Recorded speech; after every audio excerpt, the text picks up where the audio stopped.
Hey, what's up guys? Welcome back to my channel. My name is Travis and I am working on a game called Star Striker. It is a Star Fox-like roguelite game. This will be my second devlog and I wanted to put another one out just to show everybody kind of where I'm at now, considering I've done quite a lot in the last 3 weeks. So there's a lot to get through here, so let's dive right in. So the first thing I want to talk about is RPC cleanup. I know last time I said that I wanted to keep a bunch of the multiplayer code in the system until the end of the project, but it's just not going to be feasible considering how much is going to go into this project. So, plus it'll be totally different by the time multiplayer becomes relevant again anyway. So the first step was cleaning up a lot of code.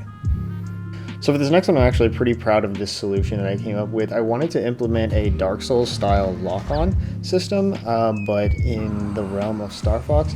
And because you can't use the right stick to control your camera in Star Fox, I thought at least you'd be able to control it this way if you could consistently target the enemy that you wanted to. A lot of modern FPS games have auto aim as well, so I thought this might be a great way to incorporate that, considering it's a shooter that most people are probably going to be playing with a controller. So as you can see here, I've added a white dot to the center of the crosshair, which basically tracks which enemy will be targeted when you click the stick in.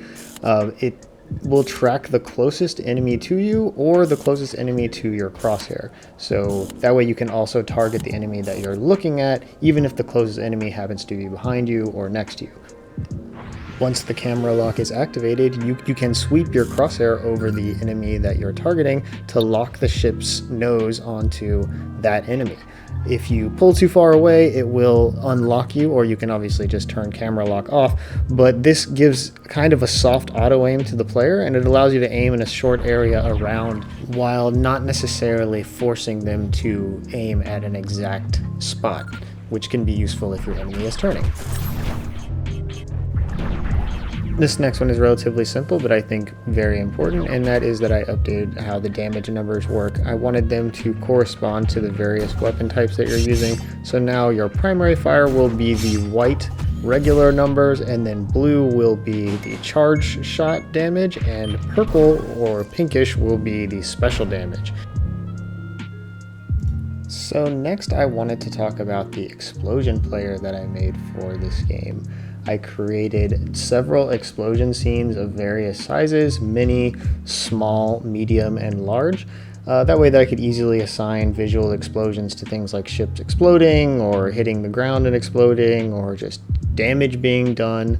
But essentially this explosion, each one of those explosion scenes uses this explosion audio player. And the audio player is just the same classifications of small to large. And you can see that they have randomized sounds, so that when I play any of the explosion scenes, you know that you'll get the right size sound with it, and it will be a randomized sound, so it's not always the same. This makes explosions a lot easier to work with and kind of less boring too. Next, I just wanted to call out this cool little portal scene that I created. These are assets I picked up from Lilu. I'm actually using a ton of his assets. I love that guy. He makes great stuff.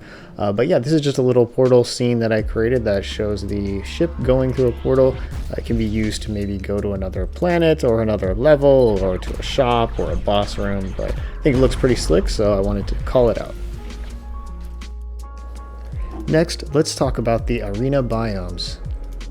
These levels will probably wind up getting replaced with a bunch of new ones in the future, but right now these are the 3 that I have that at least kind of switch up the environment that you're fighting in for now. They were actually incredibly simple to make, which is why I plan on making a bunch more in the future. They also don't really seem to impact load times right now, even though I'm loading all 3 levels right away. So that's a great sign that I'll be able to add a ton of diversity, at least in the form of these little arenas. I bought a couple of assets for some of them. Most of them were just made out of free stuff. The terrain was a plugin that I found on the Godot asset store, and all of the background images are just stock PNGs that I either had ChatGPT generate for me or I found for free as royalty-free images online.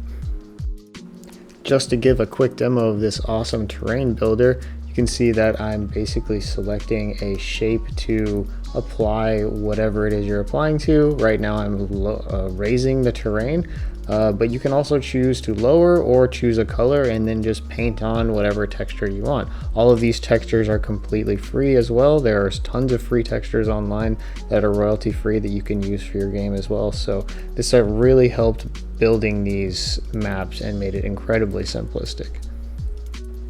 And I'll zoom on over here to one of these mountains just to show you that it's really just a 2D image. I do plan on putting a little bit of mist in front of it to add a little separation there, but for now I think they look just fine. Same with these planets in level 3. You can see they're semi-transparent images of planets that I either created in Photoshop or edited from other planets that I found online. But yeah, even the stars that are in the background, I needed to add a few details to the skyboxes, so I just threw a couple of images way back in the background, and it actually looks pretty good. Alright, for this next one, it is the best one on the list. If you ask me, it is the coolest one, and it is a better enemy AI. So no longer do I have enemies flying around on rails or towards beacons or in set patterns.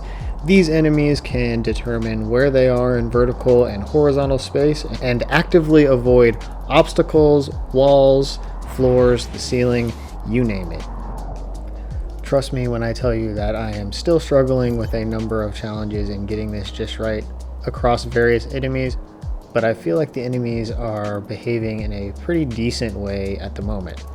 99% of the time I could get them to fly around without killing themselves on anything, although they would occasionally clip something at the weird angle, so eventually I just decided that I would make them immortal unless they were chasing the player or running from the player or essentially in combat. So the player should never really notice this, and it'll also prevent them from spontaneously running into things or self-destructing when the level starts if they happen to spawn too close to a wall or something like that. Alright, and for this final segment, I just wanted to go through all of the different roguelike mods that I have created so far. So I'm just going to quickly run through them and kind of briefly show what they do and maybe talk about how they will upgrade, and that'll bring us around to the end of the video.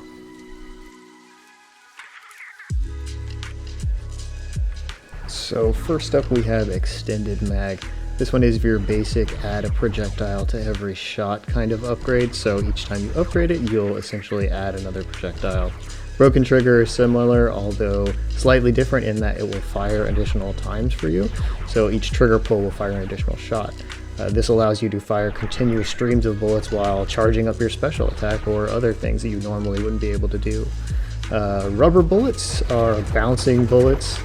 I'll admit this one's a little overpowered at the moment. Obviously it's on 100% chance right now for the demo purposes, but yeah, it bounces between enemies. It's pretty awesome. This next one is Melter Drones. If you happen to get ship lock after you camera lock on an enemy, it will spawn a drone that will deal slight damage for you.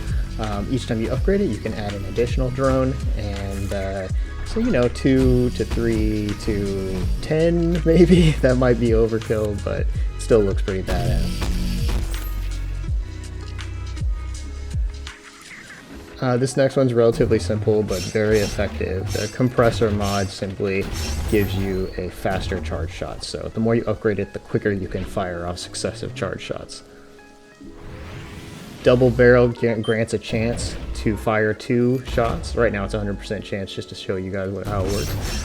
And you'll be able to double fire, which gives you quite a nice damage output boost. Gravity Shell is another charge shot upgrade where you have a chance to gain a shield while you're charging. And for every shot you absorb, it will increase the damage of your released charge shot by 10 damage. Dynamo is your classic chain lightning. It also has the property that it can bounce between various enemies a certain number of times. The more you upgrade it, the more it'll bounce. Napalm is your standard burning mod, so any special damage that doesn't outright kill something will grant a burn effect, and as you upgrade it, it will burn for longer and longer.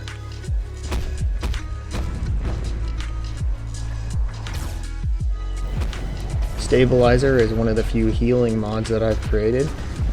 Usually when you fill the special bar, you get an additional special shot, but now it'll also grant you a slight bit of healing and regenerate your shields right away. So this one might be removed later if I decide to rework healing, but we'll see. Scrap Rockets is automatic missiles when you pick up special shot pickups. There you go, you just see one fired there.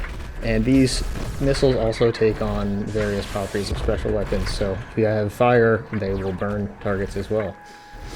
And the energy converter is kind of, if you're using a special build, it allows you to gain special ammo even when you run out without having to kill enemies, although it does cost health. So the more you upgrade it, the less health it will cost, and the easier it'll be for you to basically gain special meter on your own. So that's it for this devlog. What did you guys think? Are you starting to see this game come together? Is it something that you think that you would enjoy playing? I think it looks pretty fun, but I haven't quite connected all the pieces yet. Either way, thanks for joining me. I hope to see you on the next one, which should be in a few weeks. So see you around.